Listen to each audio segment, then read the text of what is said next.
Hello and welcome to this Christmas Vodcast for 2010 with me, Kevin Ross, for an easy listening digest of the Christmas week news from the Melton Times. Coming up, one man home for Christmas and Kilimanjaro climbers beat the elements. Volunteers serve up Christmas lunch. And a boarded up hotel is a real eyesore.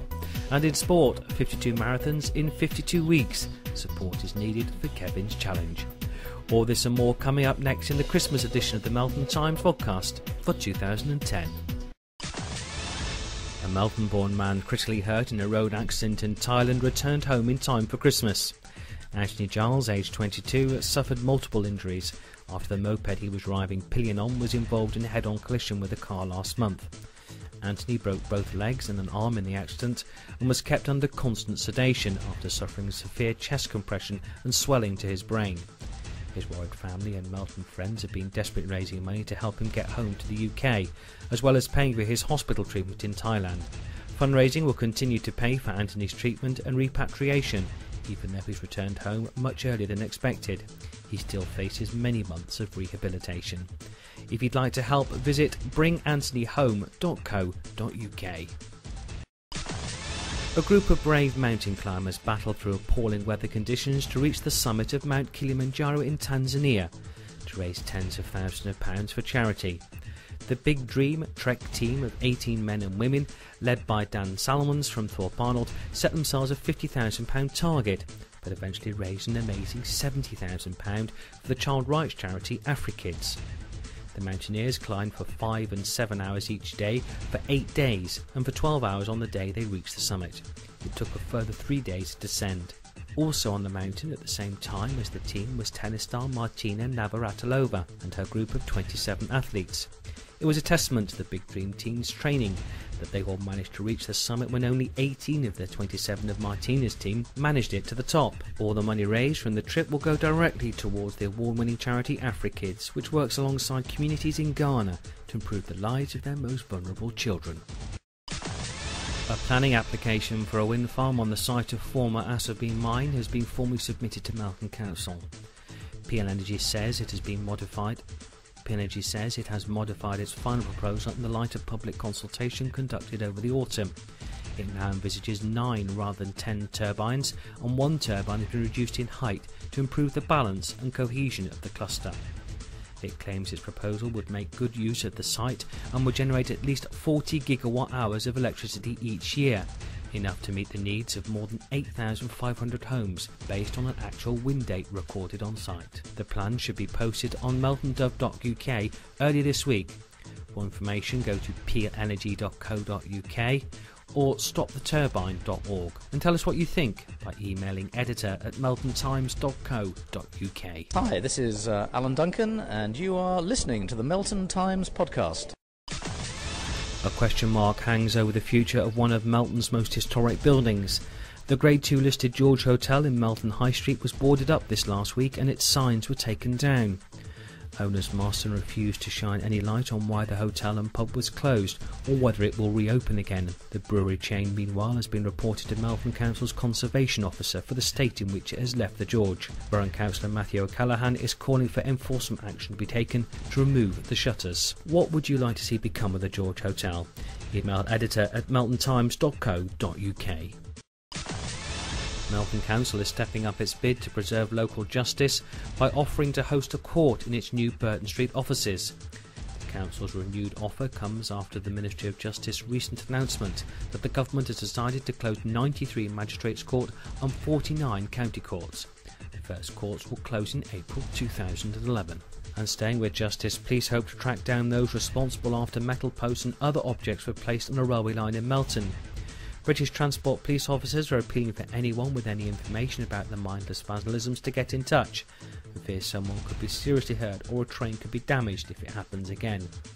Several train services were delayed while metal posts and concrete troughing lids were removed from the level crossing in Tamar Road. Anyone with information should call British Transport Police on 0800 40 50 40. Primary schools in Melton Borough have continued to record good scores at Key Stage 2 level. New league tables show schools are performing above the national average in English, Maths and Science at age 11, with many also recording above average pupil progress scores. Overall, Leicestershire County Council was ranked 58th out of 152 authorities nationally for its test results. Results for Leicestershire show 82% of 11-year-olds achieved the benchmark in English, the same as previous year, while there was a 1% rise in maths to 81%. Out of Leicestershire schools, Gansby Primary School achieved the highest score, 102.2 contextual value added score. That's a measure of pupil progress from age 7 to 11. Also doing well despite the severe weather, retailers in Melton are reporting an increase in trade, saying more residents decided to shop local this Christmas. The ice and snow prompted those who would normally shop elsewhere to take a second look at what's on their doorstep. One thing retailers all seem to agree on is that the Christmas events within the town, showcasing Melton as the rural capital of food, really helped. Have you ever heard the Melton Times? Have you heard the Melton Times? The Melton Times Podcast. It's news in a flash. You've heard of the prestigious MBE, but last Wednesday saw Melton Mayor Margaret Moore bestowing the MBA, the Melton Borough Award, on a true champion of the borough. Stephen Hallam, Managing Director of Dickinson & Morris, received the honour for his outstanding service to the borough, including his commitment to the town's food heritage and putting Melton on the map nationally and internationally. The award acknowledges those in paid employment who contribute to the life of the borough. Councillor Moore also gave a special award to young artist and former King Edward VII student Michael Cathro. Michael of Easthorpe met her at an exhibition of students' work in Melton Library this year. She was impressed with the work, Michael's in particular, and he received some paints and brushes. Also on the receiving end is Nicola of Lodge Close, Melton, who's now been reunited with a piece of her family's history. A bronze plaque and certificate commemorating the deaths of two soldiers who gave their lives for their country in the First World War were found by Dennis and Avis Brown of Thorpe Road, who came across the items while clearing out their home of Avis's mum, who died in June. With the help of local man Trevor Hearn, who worked the War Memorial Trust, they put out an appeal in the Melton Times to get in touch with the family of Ernest Henry and John Thomas Vendel. Christmas came early for all the horses and ponies at Pablo's Horse Sanctuary, thanks to the kindness of the Melton Times readers. Our Advent appeal has generated £800 in cheques for the charity, and a staggering £700 was raised at the Victorian Christmas Fair. A further £60 was raised at a car boot sale, and £120 at the quiz night at the Crown Pub in Burton Street. The money has gone a long way to supporting the sanctuary and has allowed owner Carol Fielding to secure enough hay to get her horses through until the new year. For more information, visit pablohorsesanctuary.com. Enough food for horses and enough food was served by the Melton Baptist Church on Christmas Day. The Christmas spirit was alive and well in Melton as volunteers served up traditional Christmas Day lunch for 28 guests. The church in Leicester Road opens its doors to offer a warm welcome to anyone who would have been alone on Christmas Day, with parishioners cooking turkey and all the trimmings, followed by Christmas pudding and mince pies. The lunch was promoted via organisations such as the Lions and Rotary, Edgery Lodge Care at Home and Voluntary Action Melton, to make contact with those who live alone and have no close friends or family with whom to share Christmas Day. And finally, in this Christmas news bulletin, children at St Mary's Primary School in Melton have been getting into the Strictly Come Dancing spirit, learning to cha-cha-cha and dance the waltz. 20 pupils took part in the 10-week beginners course set to modern music and led by Deputy Head Teacher Tony Lynette and Teaching Assistant Cheryl Palmer. In this month's free time, if you're looking for the theatre, then stay tuned. An 8-year-old Melton boy is having a right royal time appearing in the musical Leicester. Lucas Ward was chosen from more than 500 young people in the county to take part in the King and I, the Curve Theatre. Lucas is one of 57 children who made it through to appear on the stage with West End star Janie D and TV heartthrob Duke Sibdan. In 3 teams, the youngsters take on the roles of the King's children.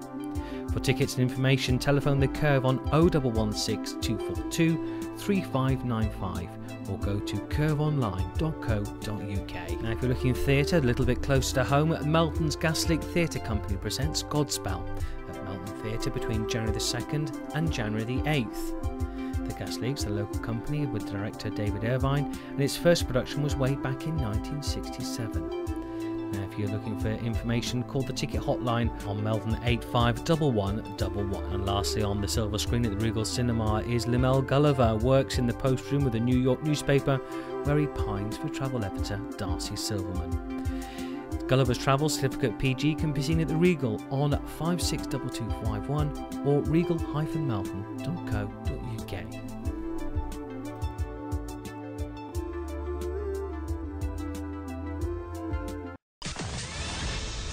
And finally in sport, how do you follow up running 1,000 miles in a year? By running a marathon every week of 2011.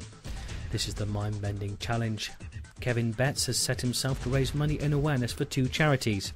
Kevin, who was born and bred in Melton, is set to run 2,000 miles next year through training and racing, adding to a series of endurance challenges he encountered in 2010. He's already raised £3,000 for the charity, but Kevin is targeting £5,000 next year for 2 nominated charities which have a particular personal resonance to him. Passington.org.uk is run by a friend who gave up a well-paid job to become a postman, and now allowing him to free up time in the afternoon to run his charity, which has raised money for children and schools in Africa. His second cause is a mental health charity, Mind. Donations can be made through justgiving.com/52 marathons, and Kevin is also keen to recruit sponsorship from Melton businesses while wearing their company logo at every race. Contact him on his email at k.j.betts, that's double TS, at sussex.ac.uk. Teenage Thai boxer Elias Dexter has laid down a challenge to potential rivals after dominating the British champion in Edinburgh. Dexter from Melton outpointed the British K1 and Scottish Muay Thai champion Michael Russell in epic champion v champion title. And finally in sport, there's good news for Melton teaching staff and pupils. They breathed a sigh of relief on Monday after the government announced a U-turn over schools' sports partnership. Melton and Beaver Sports Partnership had been one of 450 bodies facing the axe after the government's decision to scrap its £162 million budget from February. But after the concerted backlash from schools and sports stars, Michael Gove gave a partial reprieve. He promised to salvage more than £47 million from his departmental budget to ensure the scheme survives until the end of the academic year. Well, that's about it. Of course, the full stories can be found in the Melton Times. So until next week, when we'll have yet more news and sport, have a very safe week.